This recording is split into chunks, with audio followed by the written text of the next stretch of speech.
And joining us now to talk more about the attack on Mariupol and the growing violence along the front lines in eastern Ukraine, I'm joined now by Michael Bociurkiw, spokesperson for the OSCE Special Monitoring Mission to Ukraine. Welcome to the broadcast and thank you. Good evening from Kiev, Susan. The OSCE has been in the area assessing the situation. Can you tell us more about the expansion of the shelling in Donetsk and Luhansk, including Debaltseve city also, where the shelling is especially coming from?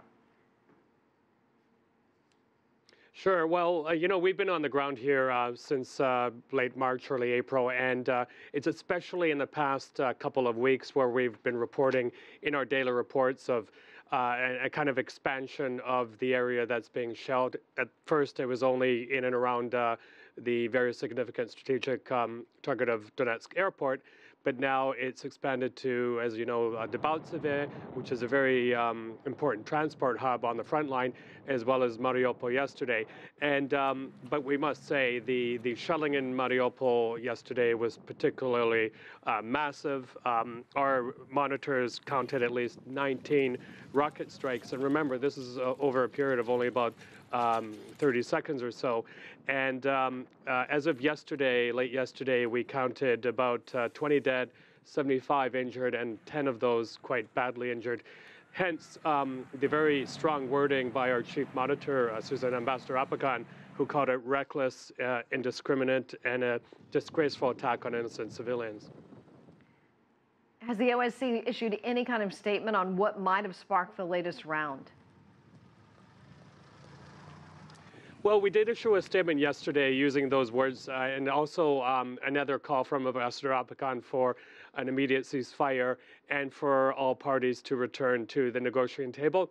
Still very much his belief, the OSCE's belief, that the roadmap to follow is the one that was set in September with the Minsk documents. And of course, Susan, one of the key provisions in the Minsk documents is the withdrawal of heavy weaponry from the front lines. But we have not seen that happening. In fact, it appears there's been a buildup, and more reports which were verifying of further shelling today, and unfortunately, more civilian deaths.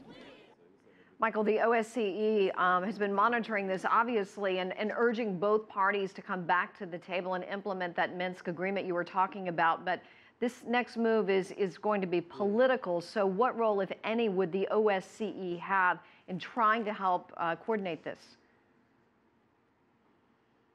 Well, our role as an unarmed civilian mission here is to monitor, of course, to help facilitate dialogue and access, and also to support the talks logistically. At the talks, in the talks, of course, Ambassador Tagliavini has played a key role. She's the representative of the OSCE Sharon office. And then also you have senior representatives from Ukraine, Russia, and the rebel side. Again, it's hoped that, the feeling is that the worst thing that can happen now if there's no dialogue whatsoever. So everyone is very much hoping forward that these talks will resume as soon as possible. Michael Bociurkiw, thank you so much for your time. And for more coverage on the deepening crisis in Ukraine, tune in later for Russia's reaction. We're joined by our correspondent in Moscow. He'll be at the top of our 2000 General Mountain Time broadcast.